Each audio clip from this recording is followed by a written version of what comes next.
Belagavi JMFC ಕೋರ್ಟ್ಗೆ city Ravi ಹಾಜರಾಗಿದ್ದಾರೆ. ನ್ಯಾಯಾಧೀಶರಿಗಾಗಿ ವಕೀಲರು ಕಾಯ್ತಾ ಇದ್ದಾರೆ. ನ್ಯಾಯಾಧೀಶರು ಬರಬೇಕಾಗಿದೆ. ಕೋರ್ಟ್ ಹಾಲ್ನಲ್ಲಿ ಇದೀಗ ಬಿಜೆಪಿ ನಾಯಕರು ಕೂಡ ಕುಳಿತಿದ್ದಾರೆ. ವಿಜೇಂದ್ರ, ಆರ್ ಅಶೋಕ್, ಅಭಯ್ ಪಾಟೀಲ್ ಇವರೆಲ್ಲರೂ ಕೂಡ ಜೊತೆಯಾಗಿದ್ದಾರೆ.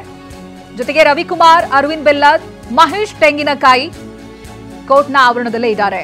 ಬೆಳಗಾವಿ ಪೊಲೀಸ್ ಕಮಿಷನರ್ ಕೂಡ ಕೋರ್ಟ್ಗೆ ಆಗಮಿಸಿದ್ದಾರೆ. ಪೊಲೀಸ್ ಕಮಿಷನರ್ ಯಡಾ ಮಾರ್ಟಿನ್ ಆಗಮನ ಆಗಿದೆ.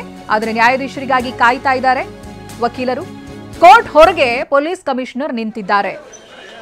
ಒಂದ್ ಕಡೆ ಇಲ್ಲಿ ಭದ್ರತೆಯ ಕಡೆಗೂ ಕೂಡ ಅತಿ ಹೆಚ್ಚಿನ ಗಮನ ಕೊಡಬೇಕಾಗುತ್ತೆ. ಭದ್ರತೆಯ ಜೊತೆಗೆ ಸಿಟಿ ರವಿ ಅವರು ಕೋರ್ಟ್ ಆವರಣಕ್ಕೆ ಬಂದ್ರು. ಇದೀಗ ಕೋರ್ಟ್ ಮುಂದೆ ಹಾಜರುಪಡಿಸಲಾಗುತ್ತೆ. ವಕೀಲರು, ನ್ಯಾಯಾಧೀಶರು ಬರೋದನ್ನ ಕಾಯ್ತಾ ಇದ್ದಾರೆ. ಅದರ ಜೊತೆಗೆ ಸಾಕಷ್ಟು ಜನ ಬಿಜೆಪಿ ನಾಯಕರು ಇವತ್ತು ಸಾಥ್ ಕೊಡ್ತಾ ಇದ್ದಾರೆ. ಕೋರ್ಟ್ನ ಆವರಣದಲ್ಲಿ ಇದ್ದಾರೆ ಅನ್ನೋದು ಗೊತ್ತಾಗ್ತಾ ಇದೆ. ಆರ್ ಅಶೋಕ್, ಅರವಿಂದ್ ಬೆಲ್ಲದ್, ಮಹೇಶ್ ತೆಂಗಿನಕಾಯಿ ಸೇರಿದಂತೆ ಸಾಕಷ್ಟು ಜನ ನಾಯಕರು ಇಲ್ಲಿ ಬಂದಿದ್ದಾರೆ. ಇವತ್ತಿನ ದಿನ ನ್ಯಾಯಾಧೀಶರು ಬಂದ ನಂತರದಲ್ಲಿ ಏನು ಪ್ರಶ್ನೆಗಳನ್ನ ಕೇಳ್ತಾರೆ, ಅದಕ್ಕೇನು ಸಿಟಿ ರವಿ ಅವರು ಉತ್ತರವನ್ನ ಕೊಡ್ತಾರೆ, ಇವೆಲ್ಲವೂ ಕೂಡ ಇನ್ನಷ್ಟೇ ಕಾದು ನೋಡಬೇಕಿದೆ. ಕೋರ್ಟ್ ಹಾಲ್ನಲ್ಲಿ ಕಣ್ಣೀರು ಹಾಕಿದ್ದಾರೆ ಸಿಟಿ ರವಿ. ಸಿಟಿ ರವಿಗೆ ಬಿಜೆಪಿ ನಾಯಕರು ಸಮಾಧಾನ ಹೇಳಿದ್ದಾರೆ. ಕೋರ್ಟ್ ಹಾಲ್ನಲ್ಲಿ ಕಣ್ಣೀರು ಹಾಕಿದ್ರು ಸಿಟಿ ರವಿ. ರಾತ್ರಿ ಇಡೀ ಬೇರೆ ಬೇರೆ ಸ್ಟೇಷನ್, ಬೇರೆ ಬೇರೆ ಊರುಗಳಿಗೆ ಸುತ್ತಾಡಿಸಿದ್ರು ಪೊಲೀಸರು. ಆದರೆ ಕೋರ್ಟ್ ಹಾಲ್ಗೆ ಬಂದಾಗ ಸಿಟಿ ರವಿ ಕಣ್ಣೀರು ಹಾಕಿದ್ದಾರೆ. ಸಿಟಿ ರವಿಗೆ ವಿಪಕ್ಷ ನಾಯಕ ಆರ್ ಅಶೋಕ್ ಧೈರ್ಯ ತುಂಬಿದ್ದಾರೆ. ನ್ಯಾಯಾಧೀಶಗಾಗಿ ಕಾಯ್ತಿರುವಂತಹ ಬಿಜೆಪಿ ನಾಯಕರು, ವಕೀಲರು.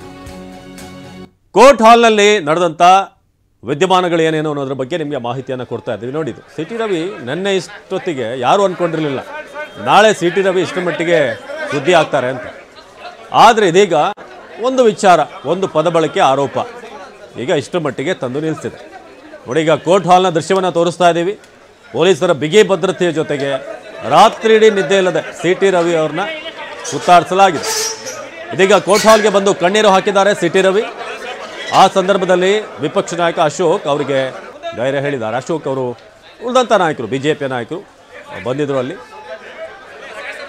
ಸೊ ನಾವು ದೃಶ್ಯದಲ್ಲಿ ನೋಡ್ತಿರೋ ಹಾಗೆ ಸಿಟಿ ರವಿಗೆ ಧೈರ್ಯ ತುಂಬಿದ್ರು ಆರ್ ಅಶೋಕ್. ಇನ್ನು ಪ್ರಭು ಚೌಹಾಣ್ ಅವ್ರನ್ನ ಕೂಡ ನಾವು ದೃಶ್ಯದಲ್ಲಿ ನೋಡ್ತಾ ಇದ್ದೀವಿ. ನ್ಯಾಯಾಧೀಶಿಗಾಗಿ ಕಾಯ್ತಿರುವಂಥ ಬಿಜೆಪಿ ನಾಯಕರು, ಒಂದಷ್ಟು ಸ್ಥಳೀಯ ನಾಯಕರು, ಮಹೇಶ್ ತೆಂಗಿನಕಾಯಿ, ಪ್ರಭು ಚೌಹಾಣ್ ಇವರೆಲ್ಲರೂ ಕೂಡ ಆ ಸಂದರ್ಭದಲ್ಲಿ ಈ ಕೋರ್ಟ್ಗೆ ಬರಬೇಕಾದ್ರೆ ಅವ್ರ ಜೊತೆಗಿದ್ರು. ಆದರೆ ಈ ರಾತ್ರಿಯೆಲ್ಲ ಆಯ್ತಲ್ಲ, ಇದೆಲ್ಲ ಯಾಕೆ ಅನ್ನೋದು ಈಗ ಇನ್ನೂ ಕೂಡ ಇರುವಂಥ ಪ್ರಶ್ನೆ. ಇಡೀ ಊರೆಲ್ಲ ಸುತ್ತುವಂಥ ಒಂದು ಕೆಲಸವನ್ನು ಯಾಕೆ ಪೊಲೀಸರು ಮಾಡಿದ್ರು ಸ್ಟೇಷನ್ ಸ್ಟೇಷನ್. ನಾವೀಗ MLC ರವಿಕುಮಾರ್ ಅವ್ರನ್ನ ಕೂಡ ದೃಶ್ಯದಲ್ಲಿ ನೋಡ್ತಾ ಇದ್ದೀವಿ. ಸೊ ಒಂದಷ್ಟು ಬಿಜೆಪಿಯ ನಾಯಕರು ಅವರಿಗೆ ಸಾಥ್ ಕೊಟ್ಟರು. ನಿಮ್ಮ ಜೊತೆ ನಾವಿದ್ದೇವೆ ಅನ್ನೋದನ್ನು ಅಲ್ಲಿ ತೋರಿಸಿದ್ರು.